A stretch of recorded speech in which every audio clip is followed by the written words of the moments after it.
السلام علیکم ناظرین، سیاسی ٹی وی کے عالمی خبرنامے میں آپ کا خیر مقدم ہے۔ میں ہوں محمد شوکت اور سب سے پہلے نظر ڈالتے ہیں سرخیوں پر۔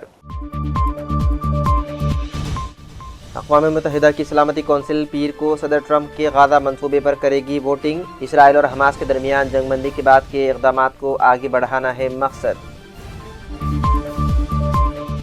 فلسطینیوں کو جنوبی افریقہ لانے والی پراسرار فلائٹ کی تحقیقات شروع۔ ملکی محکمہ داخلہ نے تمام 153 مسافروں کو اترنے کی دے دی اجازت۔ اسرائیل کی غزہ میں جنگ بندی کی خلاف ورزیاں نہ تھم سکی، گاؤں میں کیا مسجد پر حملہ، مسجد میں توڑ پھوڑ کی اور لگا دی آگ۔ میکسیکو میں بدعنوانی کے خلاف جین زی کا احتجاج، پولیس کے ساتھ شدید جھڑپیں، 120 سے زائد زخمی۔ برطانیہ میں پناہ گزین پالیسی میں سب سے بڑی اصلاحات، سخت ڈنمارک کی ماڈل اپنانے کا اعلان۔ غزہ میں دیوار برلن، یلو لائن کے جنگ بندی کے لیے خطرہ بننے کے انتباہات۔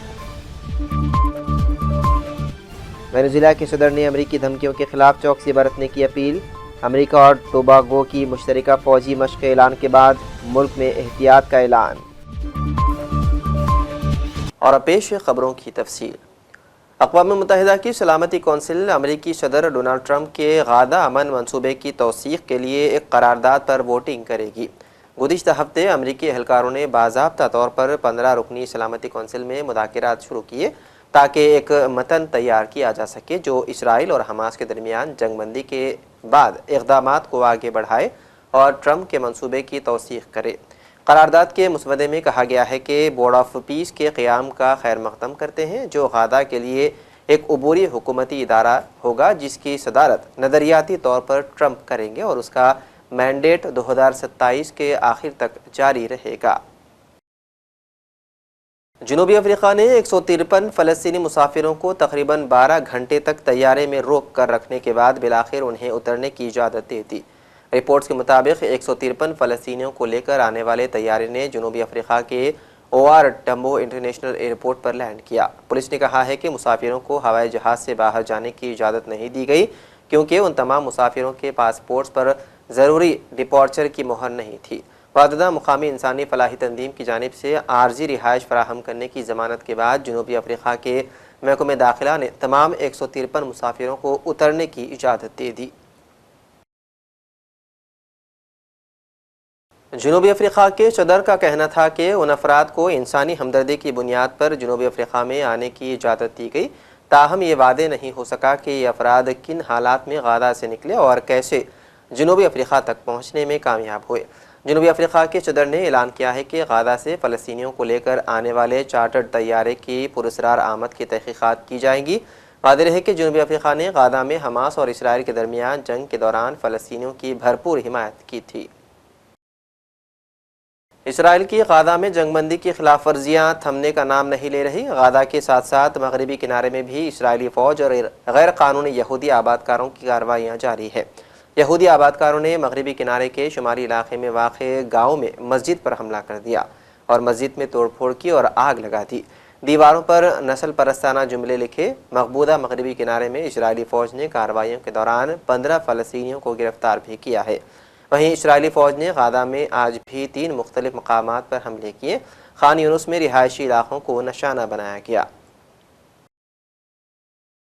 میکسیکو میں عدم تحفظ اور بدعنوانی کے خلاف مختلف شہروں میں جین زی گروپ کا احتجاج جاری ہے۔ میکسیکو سٹی میں جین زی گروپ سے وابستہ افراد کی بڑی تعداد صدارتی محل کے سامنے جمع ہوئی اور حکومت کے خلاف نعرے بازی کی۔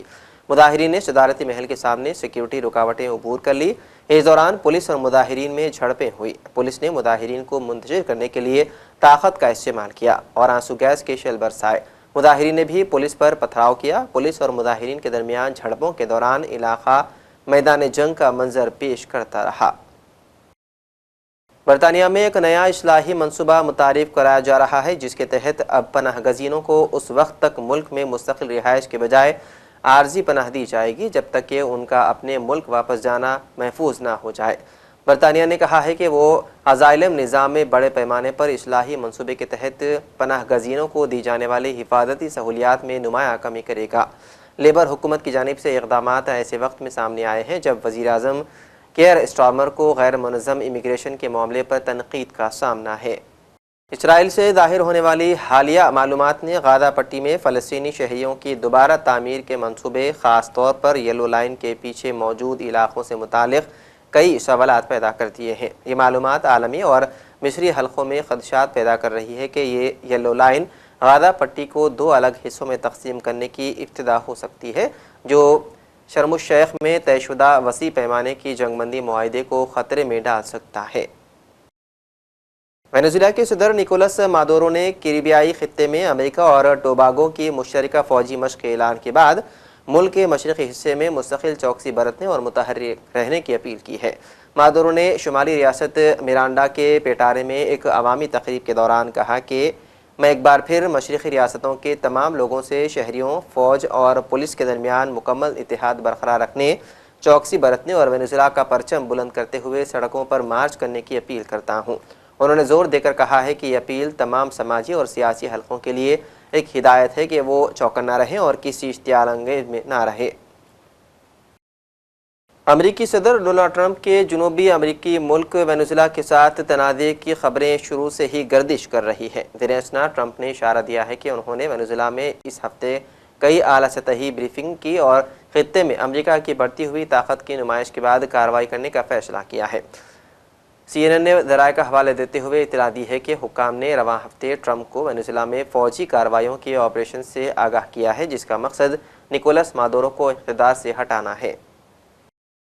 شورش زدہ میانمار میں آج ایک شدت کا زلزلہ آیا۔ زلزلہ 10 کلومیٹر کی گہرائی میں آیا، جس سے اس کے بعد آفٹر شاکس آنے کا امکان زیادہ ہوتا ہے۔ واضح ہے کہ اتلے زلزلے گہرے زلزلوں سے اس لیے زیادہ خطرناک ہوتے ہیں کیونکہ زمین کی سطح کے قریب آنے پر ان کی زیادہ توانائی نکلتی ہے، جس سے زمین زیادہ لرزتی ہے اور عمارتوں کو زیادہ نقصان ہوتا ہے اور جانی نقصان بھی ہوتا ہے۔ یہ صورتحال گہرے زلزلوں سے زیادہ سنگین ہوتی ہے کیونکہ ان کی توانائی سطح پر پہنچتے ہی کم ہو جاتی ہے۔ اس سے قبل 14 نومبر کو بھی 3.9 شدت کا زلزلہ 35 کلومیٹر کی گہرائی میں آیا تھا۔ NCCN نے ایکس پر ایک پوسٹ میں اس کی اطلاع دی ہے۔ میانمار معتدل اور زیادہ شدت والے زلزلوں کے خطرات سے دوچار ہے، جس میں اس کی طویل ساحلی پٹی پر سونامی کا خطرہ بھی شامل ہے۔ چینی مایہ ناز ٹیکنالوجی فرم علی بابا نے بیجنگ کی جانب سے امریکہ کو نشانہ بنانے میں مدد دینے کی تردید کی اور ہفتے کو AFP کو بتایا ہے کہ حالیہ میڈیا رپورٹ بالکل غلط ہے۔ فائنینشیل ٹائمز نے ہفتے کی صبح رپورٹ کیا کہ وائٹ ہاؤس کے ایک میمو کے مطابق علی بابا چینی فوجی آپریشنز کے لیے امریکہ اہداف کے خلاف تکنیکی مدد فراہم کرتا ہے۔ میمو میں دعویٰ کیا گیا ہے کہ علی بابا صارفین کے ڈیٹا جیسے IP ایڈریس، وائی فائی معلومات اور ادائیگی کے ریکارڈ چینی حکام اور پیپلز لبریشن آرمی کو فراہم کرتا ہے۔ فائنینشیل ٹائمز نے کہا ہے کہ وہ خود سے ان دعووں کی تصدیق نہیں کر سکا اور نوٹ کیا کہ وائٹ ہاؤس کا خیال ہے کہ یہ اقدامات امریکی سلامتی کے لیے خطرہ ہے۔ اور آخر میں سرخیوں پر ایک اور نظر۔ اقوام متحدہ کی سلامتی کونسل پیر کو صدر ٹرمپ کے غزہ منصوبے پر کرے گی ووٹنگ۔ اسرائیل اور حماس کے درمیان جنگ بندی کے بعد کے اقدامات کو آگے بڑھانا ہے مقصد۔ فلسطینیوں کو جنوبی افریقہ لانے والی پراسرار فلائٹ کی تحقیقات شروع۔ ملکی محکمہ داخلہ نے تمام 153 مسافروں کو اترنے کی دے دی اجازت۔ اسرائیل کی غزہ میں جنگ بندی کے خلاف ورزیاں نہ تھم سکی۔ گاؤں میں کیا مسجد پر حملہ، مسجد میں توڑ پھوڑ کی اور لگا دی آگ۔ میکسیکو میں بدعنوانی کے خلاف جین زی کا احتجاج، پولیس کے ساتھ شدید جھڑپیں، 120 سے زائد زخمی۔ برطانیہ میں پناہ گزین پالیسی میں سب سے بڑی اصلاحات، سخت ڈنمارک کی ماڈل اپنانے کا اعلان۔ غزہ میں دیوار برلن، یلو لائن کے جنگ بندی کے لیے خطرہ بننے کے انتباہات۔ وینزویلا کے صدر نے امریکی دھمکیوں کے خلاف چوکسی برتنے کی اپیل۔ امریکہ اور ٹوباگو کی مشترکہ فوجی مشق کے اعلان کے بعد ملک میں احتیاط کا اعلان۔ تو ناظرین، سیاست ٹی وی کے عالمی خبر نامے میں فی الحال اتنا ہی۔ مزید اپڈیٹس کے لیے آپ بنے رہیے سیاست ٹی وی کے ساتھ۔ فی الحال مجھے دیں اجازت، خدا حافظ۔